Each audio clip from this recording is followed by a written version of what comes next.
In the busy city of Lagos, there was a family that everyone talked about, the Jangos. Mr. and Mrs. Jango were different from other parents. They dressed in flashy clothes, wore gold chains, and acted like superstars. Mr. Jango was always on his laptop, making money in secret ways. People whispered that he was a Yahoo Yahoo man, someone who tricked others online. Mrs. Jango was no better. She loved taking selfies, making dance videos, and showing off her expensive wigs and nails on social media. She called herself a Gen Z baddie. She didn't care about anything else except looking beautiful. They had two children, Timmy and Sally, who were just like them. Timmy and Sally wore big sunglasses, tall jeans, and oversized shoes. They acted like they were better than anyone else. When people greeted them, they ignored them. When teachers tried to correct them, they laughed. People in the neighborhood shook their heads. Those children have no home training. They whispered, their parents are spoiling them too much. Others said, but Mr. and Mrs. Jango didn't care. Leave our kids alone. They are just being free, Mrs. Jango would say, snapping her fingers. Old school people like you don't understand Gen Z, Mr. Jango would add. Timmy and Sally were the rudest children in school. They never greeted their teachers, never listened in class, and never did their homework. One day, Mrs. Eze, their teacher, tried to correct Sally. Sally, sit properly and listen to the lesson, she said. But Sally rolled her eyes. Madam, why are you disturbing me? She said, chewing gum. The whole class gasped. Nobody talked to Mrs. Eze like that. Timmy was no better. He bullied younger kids, snatched their snacks, and laughed when they cried. If you are weak, don't come to this school, he would say, pushing them aside. The teachers complained to Mr. and Mrs. Jango many times, but they refused to listen.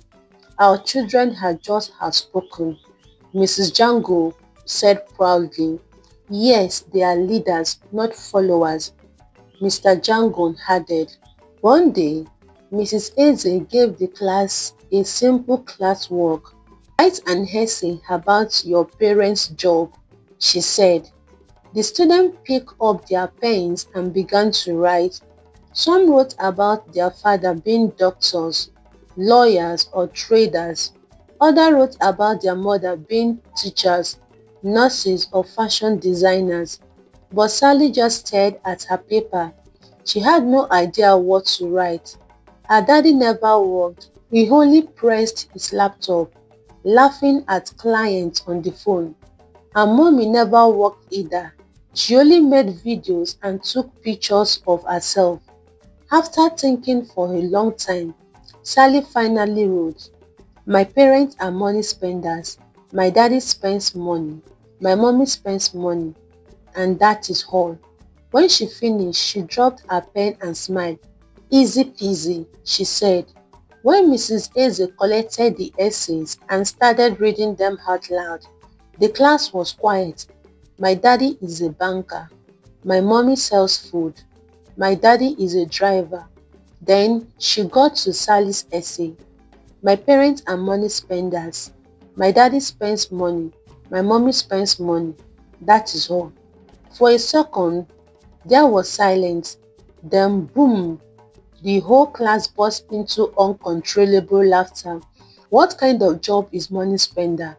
One boy shouted, holding his stomach. Even my baby sister knows what our daddy does. Another girl giggled.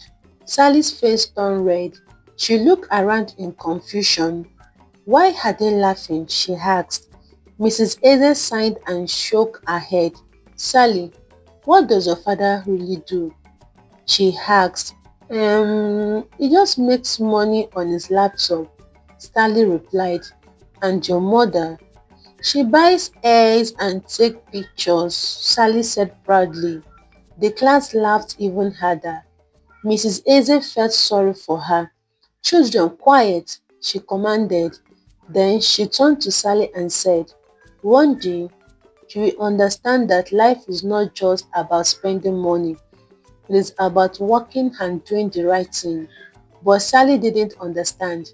She went home and told her parents everything. Instead of correcting her, Mrs. Jango laughed. "Ah, see my baby, you are so smart," she said, hugging her. "Yes, yes, don't mind those jealous people. They wish they could live like us," Mr. Jango added. Timmy and Sally were used to soft life. They never lacked anything. Mr. and Mrs. Jango spoiled them with the best of everything: expensive clothes, designer shoes, the latest phone, and even trips to Dubai and London. "My kids must enjoy life," Mrs. Jango would say as she ordered new things online. "Suffer is not for our family," Mr. Jango always said.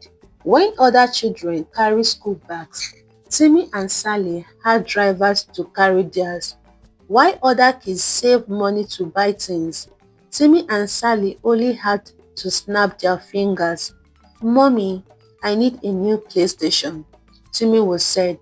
"No problem, my baby," Mrs. Jango would reply, buying it immediately. "Daddy, I'm tired of this iPhone. I need the latest one," Sally would demand. "Anything for my princess," Mr. Jango would say, sweeping his credit card. The kids never had to work or struggle for anything. They believed life was all about spending money and having fun. They never respected anyone. They were rude to teachers, ignored elders, and even looked down on other children. "If you don't have money, don't talk to me," Sally would say, flipping her hair.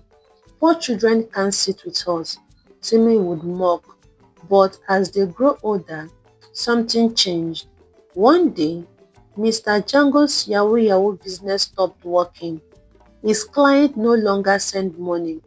The police were watching him. Mrs. Django could no longer buy her expensive wigs and fake nails. There was no more money for trips, shopping, or parties. They tried to explain to the kids. "Timmy, Sally, we have to cut down our spending," Mr. Django said. "You need to learn to manage," Mrs. Django added. But the children laughed. "Manage what?" Timmy scoffed. "We don't do manage in this house," Sally added. For the first time, their parent tried to correct them. "You children need to listen. Life is not all about spending money," Mr. Jangon warned. But Sally and Timmy no longer listened. "Geez, Dad, stop talking too much," Timmy shouted. "You people were so boring. This is why I don't like staying at home," Sally screamed. The parents were shocked. "You are just children. You must listen to us," Mrs. Jango said. "And what will you do if we don't listen?" Timmy shouted back.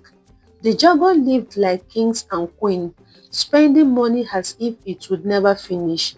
They never saved for the future because Mr. Django believed there would always be another target to bring in money. "Money comes, money goes. We enjoy life," he always said. The only thing they owned was their house, the first property Mr. Django bought when he hit his first big Yahoo target. But then everything changed. One evening, while Mr. Django was busy on his laptop, the police broke down the door. "Mr. Django, you are under arrest for fraud," they shouted. Before he could escape, they grabbed him and dragged him away. "Mommy, what's happening?" Sally screamed.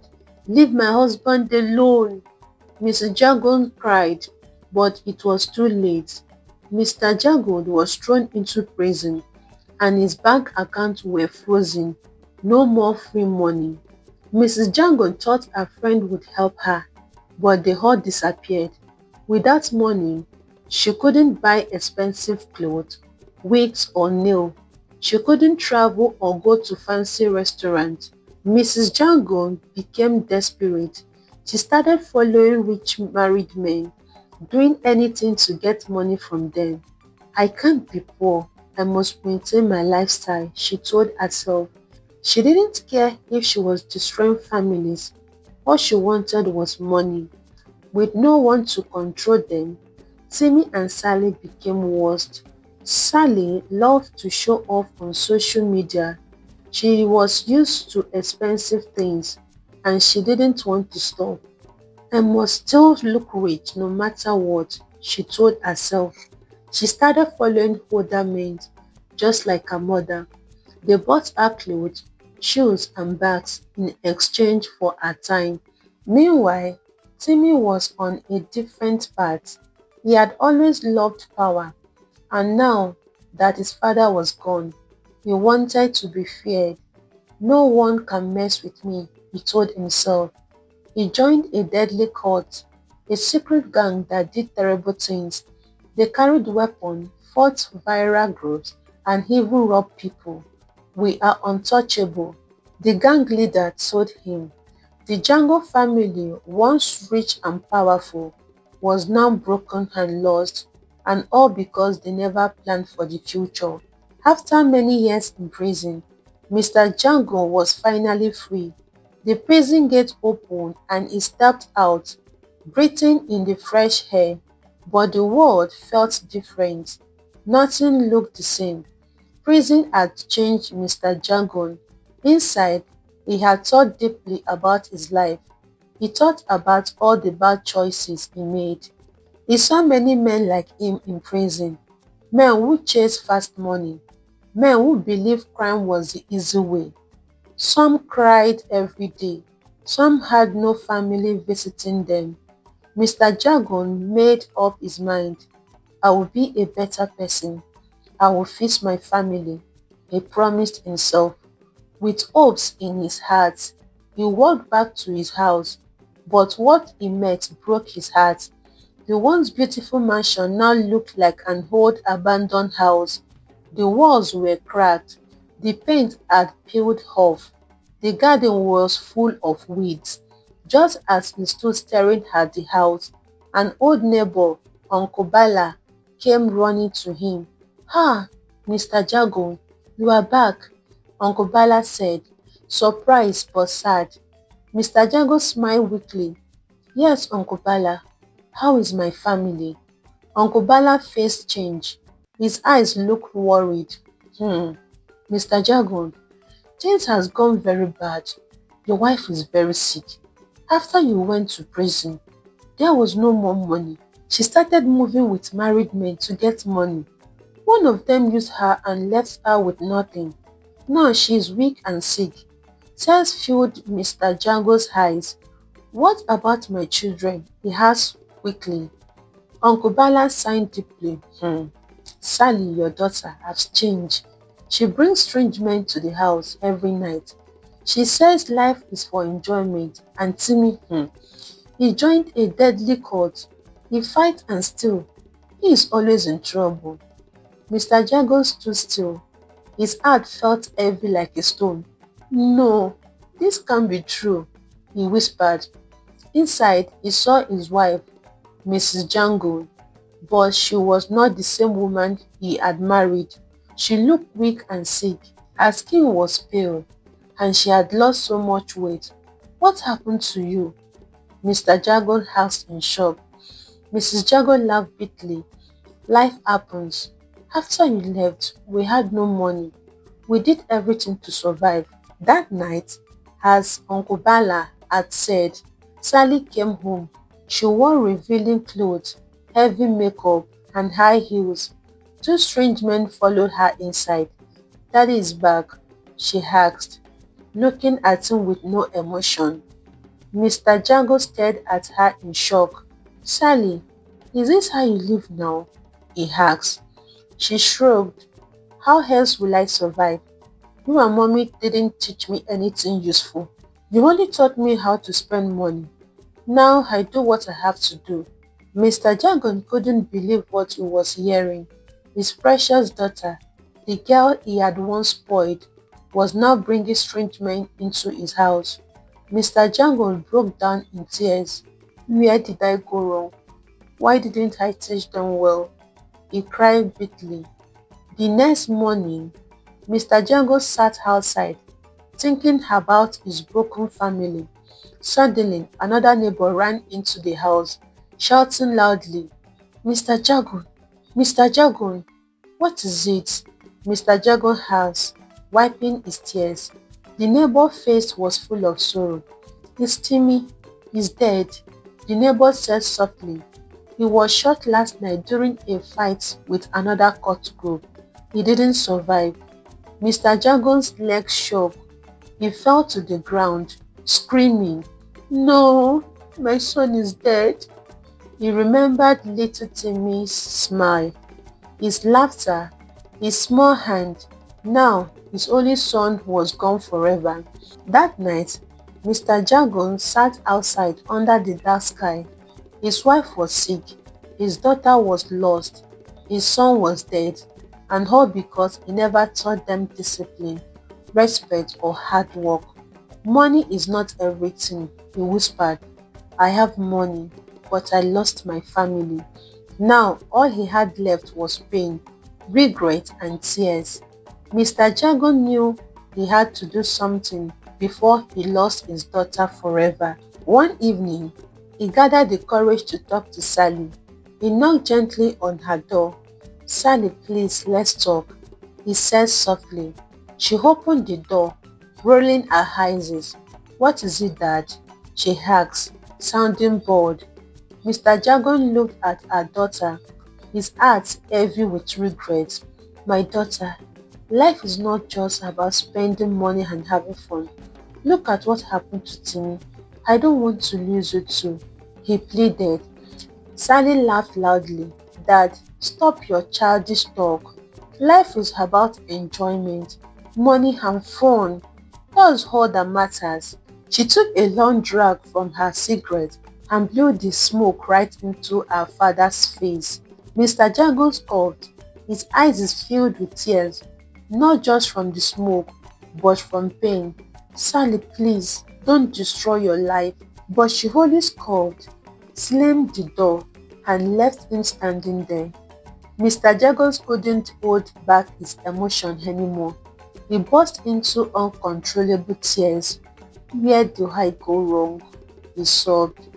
A few nights later, Sally met a young man at a club. He was rich, handsome, and charming. Hi, pretty girl. Let me take you somewhere nice, he said, flashing his car key. Sally was excited.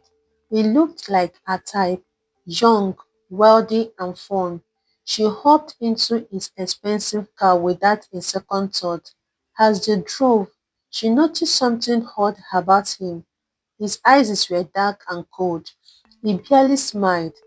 He didn't talk much. Something didn't feel right. Sally ignored the warning sign. All she cared about was the fun she thought she was going to have.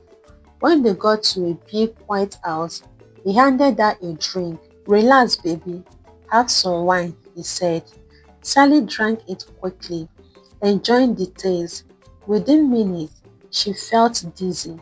Her eyes became heavy, her body weak, and before she could say anything, she passed out.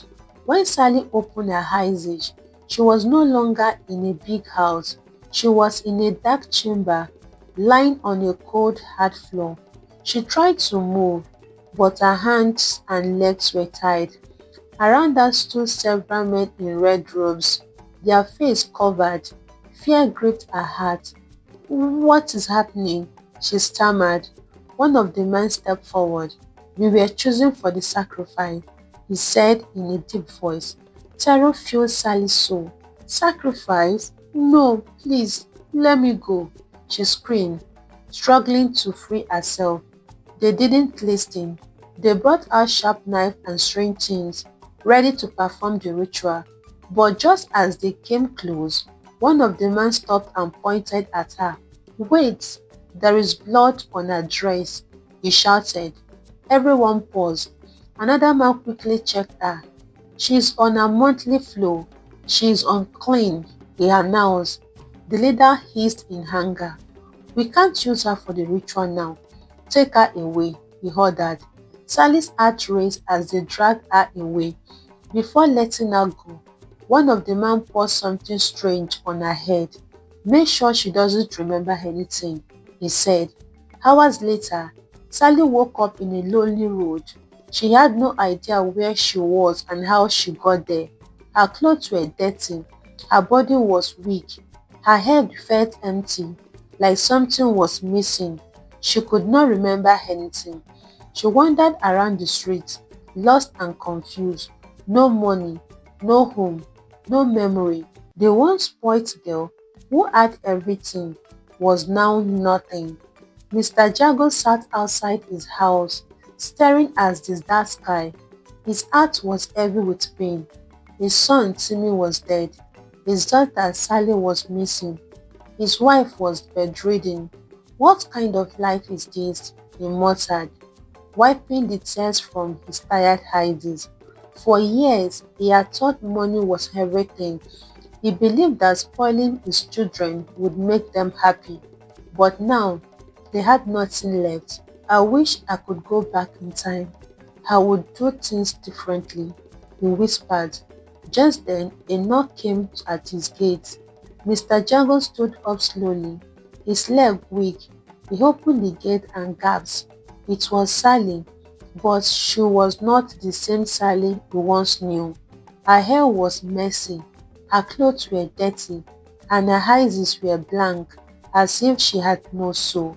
Sally, my daughter, Mr. Jagos cried, pulling her into his arms. But she did not respond.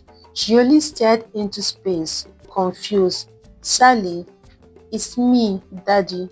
Where have you been? He asked, shaking her gently. Tears streamed down his face as he looked into his daughter's empty eyes. What happened to you? Sally only blinked. She did not recognize him. Mr. Jagos wept loudly.